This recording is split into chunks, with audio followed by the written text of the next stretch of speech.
Hi, my name is David Reske, CEO of Nowspeed Marketing, and welcome to this edition of In the Now, where we focus on uncovering the myths and misunderstandings of marketing and leadership with some of the world's most interesting people. And my guest today is Phil Goodhart. Phil is an expert at creating effective B2C, ROI-focused marketing campaigns in both digital and traditional domains. His expertise encompasses direct mail, online commerce, and database marketing, and a number of other disciplines. He spent 18 years at Danbury Mint, a prominent D2C retailer specializing in gifts and collectibles. And at one point, I believe you oversaw a budget of over $200 million, or P&L of over $200 million. Phil, welcome to the show. Thank you, David. Pleasure to be here. Looking forward to our conversation. And I noticed in your bio that you went to Princeton and you got an MBA from Harvard, so you're kind of a slacker, I think, right? Yeah. Yeah. As I like to say, I like to collect Ivy League degrees. I got after the MBA, I had enough though. Wasn't looking for a PhD. I'm not really an academic. Well, what I've learned enough about academia to know that the people who go to those institutions work really hard. So I'm sure you had your share of late nights and a lot of homework that you got done through getting through all that. Sure enough, as I'm sure most people did at any college that they went to, but I certainly consider myself privileged to have been able to attend. Yeah, absolutely. Well, I really appreciate you joining the show today. And as you know, I like to start these conversations with what I call a myth buster. And so the myth that we've been talking about is the idea that direct mail is dead. True or not true? Well, I would have to say that is absolutely not true. Completely not true. Direct mail has been around for a really long time. Some people would say that it really kind of launched when the Sears Roebuck catalog was first distributed back in 1892. And the reason why that was significant was because for a lot of people couldn't get to today's abundance of, say, physical shops and malls and things like that. So this is a way middle America or people living in rural areas could be exposed to ads for products and then be able to order them and have them delivered. And they sold everything, including homes. It's quite the time. Yeah, I actually have a friend who lives in a catalog house. I think that the previous owner, or maybe the previous owner, bought it out of a Sears Roebuck catalog and built it, and they're still living in it today. It's crazy. That's amazing. Yeah, one other interesting point is there's an awful lot of direct mail activity, whether it was data specialists, printers, mailing houses, and many of them are are located in the Midwest. And the reason for that was they're halfway from each coast, so that became a very convenient and economical location to be for logistics purposes. And there still is a lot of direct mail service providers based out there. Regarding the it's dead point of view or not, hey, last year I think over 50 billion pieces of ad mail went out. So that isn't dead any more than CBS, ABC, and NBC being the only three networks that existed on television back in the day, that they're dead. They are very much alive, but they have a lot more competition. And that is certainly the case for direct mail. So direct mail, people are still using it effectively. So why is it that anybody would say direct mail is dead? I mean, where did that concept even come from? If 50 billion pieces were sent out last year, how could anybody say it's dead? Yeah, it's funny. It's funny how that works, but much of what becomes common knowledge isn't necessarily based on fact. It's based on trend. What I find really interesting is when I look back at the trends, the volume of direct mail was growing well into the early 2000s, where I think in my mind, I would have said, oh yeah, I mean, everyone walked away from direct mail because we had digital. And digital in its early manifestation was clearly easier, cheaper, more efficient, more effective, all those good words related to, hey, what's the best channel to use? They clearly had an advantage over direct mail, but like most things, over the years, the amount of fragmentation in those channels, the amount of competition, the increased concentration of the people who provide the ad inventory, Google, Facebook, TikTok, et cetera, means that it's gotten much more expensive. So I think some of it's generational. There are a whole lot of people who really were born into the digital generation when they went into advertising careers. That's kind of all they thought about, even though very quietly there were still billions of pieces of direct mail going out. To a great extent, focused on financial services. Nonprofits have used direct mail, as a tried and true channel for decades. Yeah. So you are an expert in both digital as well as direct mail and kind of print and those other marketing techniques.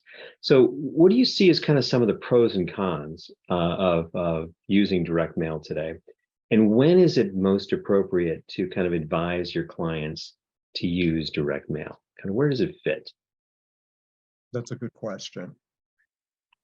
If you are in the position of needing to communicate with an end user that you might have through, say, Facebook, TikTok, email, you should always be at least considering direct mail as an option.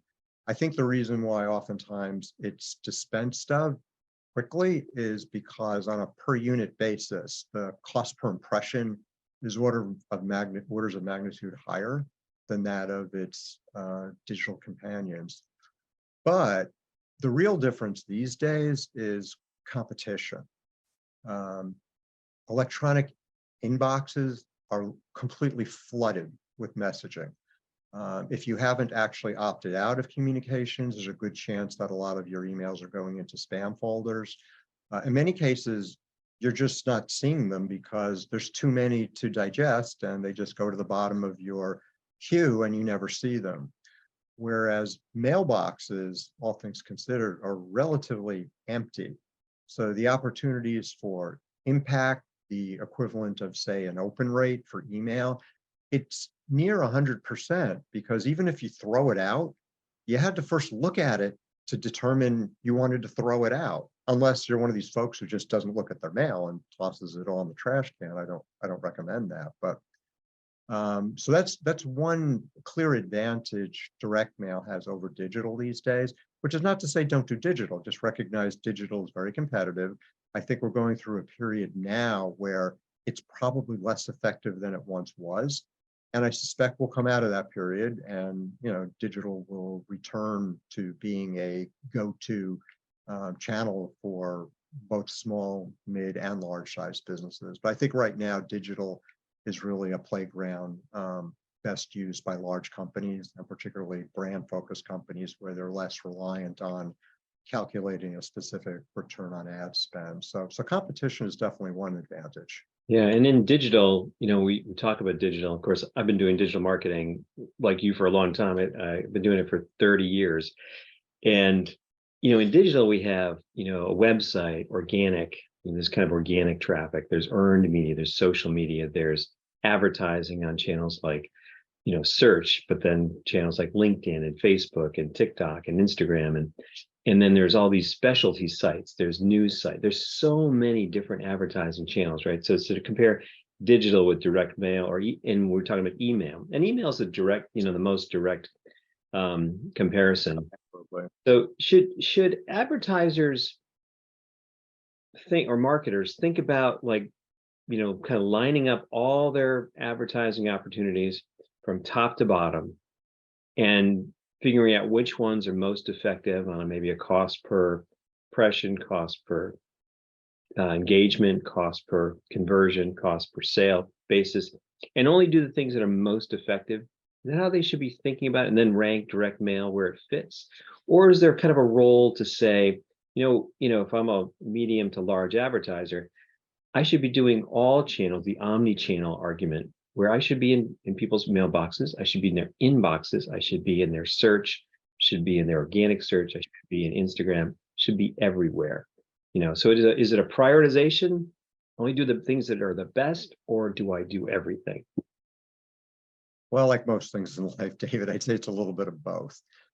Not that long ago, when you said omni-channel, there were really only so many places you could consider going into. If you wanted to be omni-channel, that could be radio, TV, direct mail, search, social, Google. Now, even that's a long list. But now the list is 3, 5 times that. So I think you need to do both. And it's going to depend on your resources to some extent. But at the end of the day, you're going to prioritize what makes best sense to you, and of course, what your objectives are. For example, I wouldn't necessarily suggest using direct mail as a brand raising, awareness increase type of campaign, because you can do that much less expensively in digital. But at some point, if you know you've been running brand awareness campaigns, you are now increased the likelihood that if somebody were to get a piece of direct mail, they'd be more likely to look at it, spend some time with it. Of course, another of the advantages of direct mail is if you manage to bring it into your home, there's a good chance it's going to stay for a while. So it has a shelf life that, I really can't think of any digital marketing that has that attribute. So that's another advantage. Yeah, that makes a lot of sense. So let's talk a little bit about how to make it work, or maybe we'll talk about how to make it work, but also talk about where to make it work most effectively. Maybe we'll start with the where, and let's use maybe a hypothetical example. Let's say you're you're a relatively small company, maybe you're 5 to 10 million in revenue, and you're trying to grow your customer base, and you're doing a lot of digital, a little bit of advertising, and you want to try direct mail. How do you go about starting to think about where to go, how to put the pieces together, and make it as effective as possible? And maybe you're thinking about this as a test. I've got, $10,000, $20,000. I want to do a test. I want to see what works best. How do you start to think about direct mail if you've never really done it before? I think you start by thinking of it in terms of sort of there's two broadly different approaches. One would be if you're a highly targeted geographically business, like a landscaper, a restaurant, or a local retailer, you're going to want to be thinking about using direct mail on a very targeted basis geographically. And there are tools available really to anybody from, say, the United States Postal Service. They offer a service called Every Door Direct Mail. And basically the idea is you go in and you can choose literally the carrier routes that you want your mail to be delivered to. And they can do that on a very economical basis. What you can't do is pick and choose specific households. You have to choose these groups, which, depending on what you're offering, is the absolute right way to do it. Because let's say your neighborhood restaurant, well, you may very well want everybody who's within a 10-minute drive of your restaurant to see either the announcement of your grand opening, discount coupons, things like that. So that's kind of one general approach. And there are service providers who can help with that. A lot of that you can kind of do on a DIY basis. The other is where your cause or your product or service is of national appeal. And that's where what you're trying to do is pick and choose households across the nation that are most likely to respond to your offer. And I'm thinking in terms of acquiring new customers at the moment. We can come back to talking about how you can use direct mail for retaining, upselling, improving lifetime value. But if you have something that, well, say a nonprofit cause even for a disease, well, there are people who might resonate with the need to raise funds for a specific disease who live anywhere and everywhere, and it has absolutely nothing to do with their zip code. So that's a case where you're going to want to use make use of data analytics providers who have access to all of the U.S. consumer household data. and then can take a look at the kinds of people who have been making donations to your fund previously and identify the relatively small number of people among 300 million, let's say, who are most likely to respond to your offer.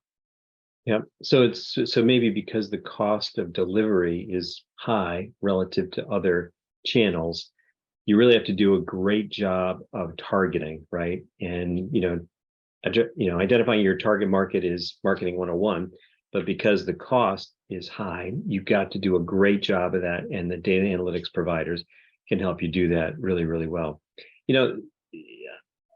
If you're an amateur at direct marketing, you might be tempted to do it yourself, right? So that you're, I'll buy a list, I'll use my existing list. I won't go to a data analytics provider because it's expensive and, I don't know what I'm getting. So when does it really pay to kind of use a data analytics provider that can really hone in on that target list versus, just blanketing it out there with maybe an existing list or with a generic geographic targeted mailing? Right, a couple of things. Assuming that there is sufficient drive and ambition to be scaling either your revenues, your donations, what have you, it would always be worthwhile to speak to a direct mail / database analyst professional, because most are going to engage you in a conversation that doesn't cost anything to try to determine if you have sufficient budget, creative. And again, we've talked about, direct mail does not live on an island separate from digital. So you're going to want to make sure you have a website. So if you do send direct mail, that the experience when you send them to a landing page or provide a QR code is positive. But to get back to your point, it really depends what your objectives are.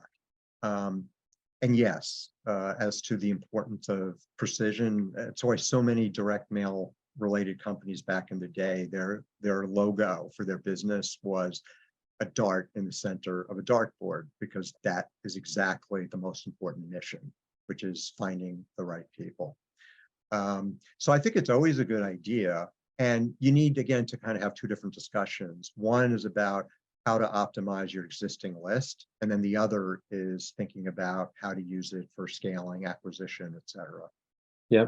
When I usually think of direct mail, and almost all my work is digital, so I'm excited about learning more about it from you. But I usually think about the truism, list, offer, creative. Is that how in that order? The list is the most important thing, targeting the right individuals, and then having the right offer, thinking strategically about what is the thing that's really going to engage, and then the creative still makes a difference, but it doesn't make as much of a difference. Is that how you think of it, or is the creative more important than I think it should be? No, I would argue, if anything, the importance of reaching the right people has increased over time. And the reason for that is the competition of messaging from others.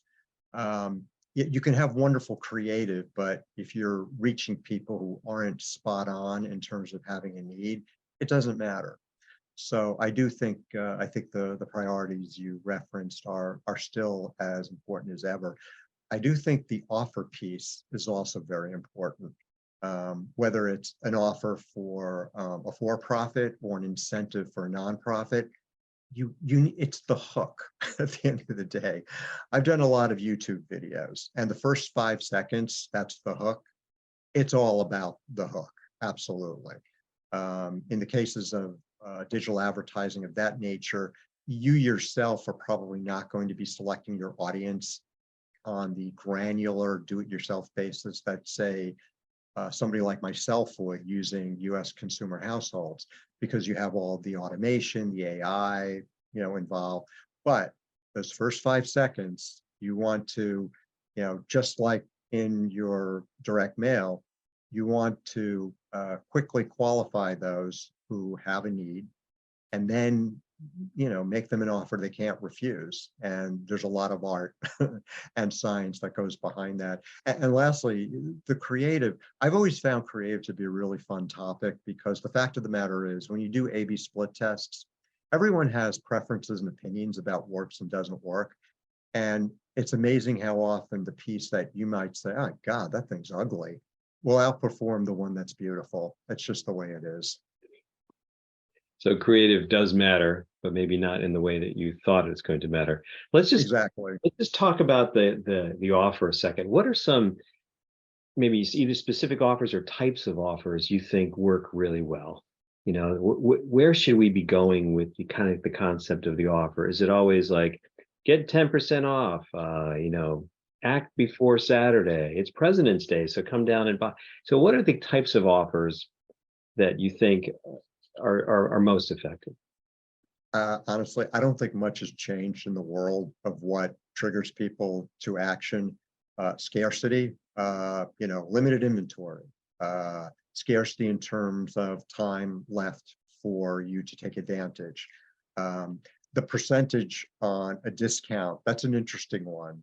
Some have done tests that determine when you kind of reach a point of, I don't know, say 40, 50%, somehow that communicates poor quality, desperation. So you need to find that right percentage. In my experience, 20 to 30% is a good number.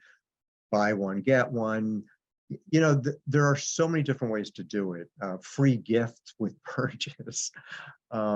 What's interesting is some of these offers actually have higher perceived value and lower cost than others. Like, for example, free gift with offer is a great one. You may be swimming in inventory that you're going to have to write off. And if you make that a free gift, it's really not costing you anything. But if it has high perceived value, it's a great gift. Whereas, if you take 20% off, that's going straight to your bottom line. So just things to consider when you're crafting your offers. So it comes back to perceived value of the offer, and using techniques like scarcity or limited time. Creating urgency in the mind of the consumer is really important. Why is it that I seem to get maybe half of the direct mail that I get seem to be from nonprofits? So why does it seemingly work so well for nonprofits? Or I'm not getting as much direct mail from maybe other commercial providers. Let me just ask it a slightly different way. Why have nonprofits continued to do well in this channel and use it when others have kind of moved on a little bit? Well, the short answer, the number one answer, the short answer is they get a deal on the postage rates. So that gives them an advantage over their for-profit competitors. And they are competitors. I mean, everybody is a competitor for a potential fundraiser's attention. So that's probably the biggest reason. I think some of it is just momentum and tradition. There are many, many nationally focused nonprofits that have been around for decades. They got into direct mail when direct mail was the way it was done. And as the for-profit advertisers have over time left, catalogs started to disappear, it's only given them more attention and more opportunity for higher response rates. So I think that's why they're there. But at the same time, I will tell you, probably 3/4 of the nonprofit organizations that are in existence are very, very, very small. So in some cases, it's just not practical for them to be able to invest their resources or limited resources into paid advertising versus, say, events, galas, donor development on an individual basis. But because there's that big discount, and because there are lots of different ways to do this, as I mentioned before, sort of the saturate your community versus the pinpoint people nationally, they too can take advantage of it. So I think there are many, many, many mid-sized nonprofits, but just don't do it because they never did. Yeah. And they're missing an opportunity. As I mentioned, I've been doing digital for a long time, and one of the observations I have when people say to me all the time, maybe not as often these days, but people would say to me all the time, "Oh, I don't do that Google AdWords anymore because it didn't work for me." And often I come back to them and I say, well, Google's a $1 trillion company. It's working for somebody. Maybe you're just doing it badly. Right. What do you see as the worst techniques in direct mail? What are the things that are people doing badly, that make them say, oh, I tried that direct mail thing. Yeah, it didn't work Yeah. for me. Yeah, I mean, the worst is just not giving any thought to who they mailed. That, that goes back to what we talked about before. I mean, you're not going to get a response if you're not mailing the right people. And that's probably the worst of it. I would say the offer/creative, of course, is then the other piece. If you don't send something that's compelling, gives a person to want to open it or to read more closely. And by the way, that's another interesting thing about direct mail. Much of it these days goes out in the form of a postcard, which is essentially, a letter-sized billboard. So you're going to get, someone's going to have to see it on some level. Whereas if it's in an envelope, which in many cases is the right route to go, they have to open it up. So you might put what we call a teaser on the outside of the envelope. But yeah, the biggest mistakes are just not honoring the best practices. And that often means they have not collaborated with professionals who know how to do this. And copywriting in direct mail, notwithstanding ChatGPT, it's more art than science. And there are still many people who've been writing direct response copy for decades, and they're still working because they're really good at it, and they show results. And finally, you can test everything.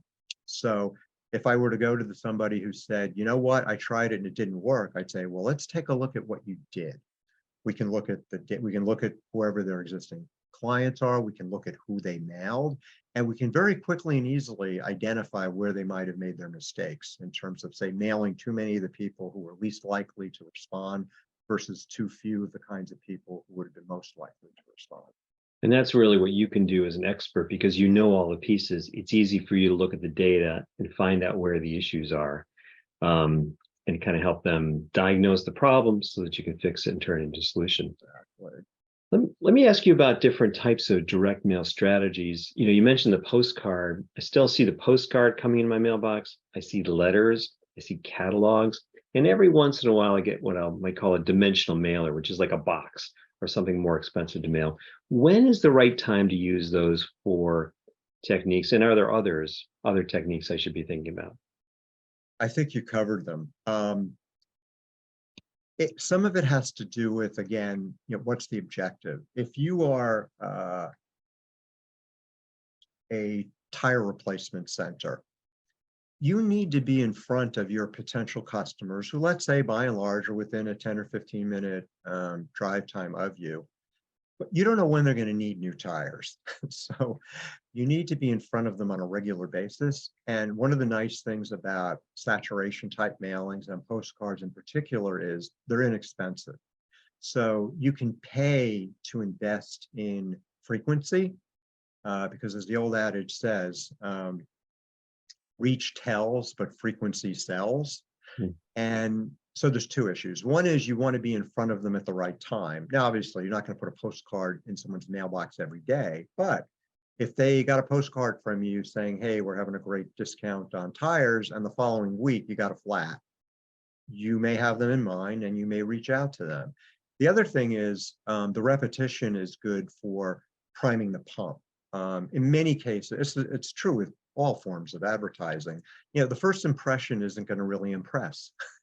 You may have to do 2, 3, 4, 5 before you finally get through. And that's also why it's important to use that omni-channel approach to some extent, because you need to find people wherever they are to some extent, and then make it easy for them to respond to you however they most prefer, whether it's a phone or just stopping by or a website or you name it. Yep. So the direct mail can work well with the other channels, because the direct mail might trigger a search, it might trigger a website visit, it might trigger them to respond to an email that they got. It can work together. Exactly. By the way, I love the way you just said reach tells and frequency sells.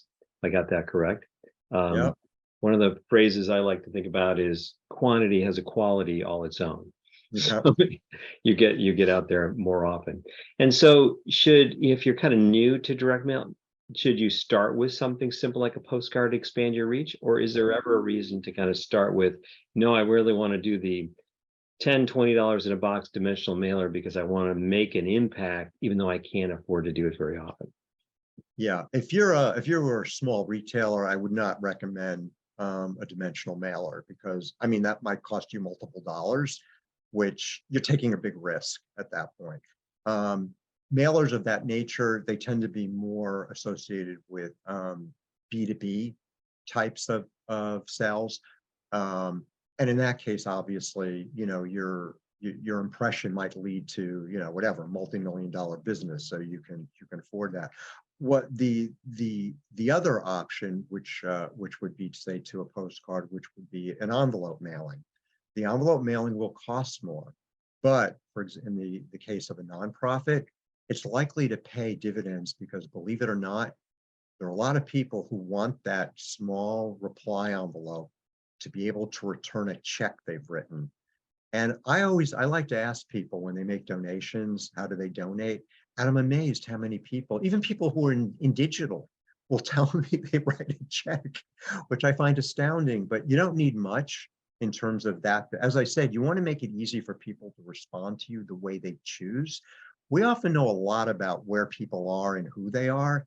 We don't tend to know a whole lot about how they like to respond. And some of that may change, based on their mood. So some folks like to get on the, depending on what it is you're offering. Some people want to get on the phone and talk to somebody and then give them their credit card number. Some people want to go to your website and just not be bothered with having to deal with anybody else. And some people, I don't know, they just get in the habit of, wanting to write a check. So let them have all those options if you can. Yeah. And that's when an envelope becomes a bit more helpful. And it's your expertise of kind of knowing that and kind of thinking that through and giving them all the right response options that can make a big difference in making it effective. Yeah. Let's talk, we just have a few minutes left, but I do want to talk a little bit about B2B. So we've been talking a lot about consumer marketing. How do any of these principles change when you're going after a B2B audience? That's a good question. And full disclosure, I don't have tons of experience in B2B marketing with direct mail, but most of the concepts are the same. The difference is that you're going to want to be associating anything that you try to mail to somebody, and kind of think about, the mechanics of mailing to somebody, say, at an office, gatekeepers, opportunities for misrouting, etc. There needs to be a human being follow-up, or even a pre-notification to some person, which means, you need to be a good salesperson and you need to be working business development to be combining with your direct mail, versus what we've been talking mostly about before, which is what I call more of either mass mailing or concentrated mailing, where the numbers are much, much higher. Fascinating. So what a great conversation, Phil. I think that you've clearly convinced me direct mail is not dead. It works well with all the other channels of digital, and you need to do it well by hopefully engaging an expert, thinking it through clearly, thinking about the list, the offer, the creative, in order to make it as effective as possible. So yeah, thanks for taking the time to talk about all this. If someone wants to reach out to you, learn more about your services and how you can help them be effective with this or other digital channels, how would they do that? Any number of ways. You can reach me through LinkedIn. I have a LinkedIn profile. You look up Phil Goodhart. I don't think there are too many folks like that, so you can pick me up that way. You can email me at phil.goodhart, GOODHART and you're welcome to call me at area code 203-543-5039. And I look forward to all inquiries. And thank you, Dave. I appreciate the opportunity to go on about one of my favorite topics. That's great. Thanks, Phil. I really appreciate you joining today. All righty.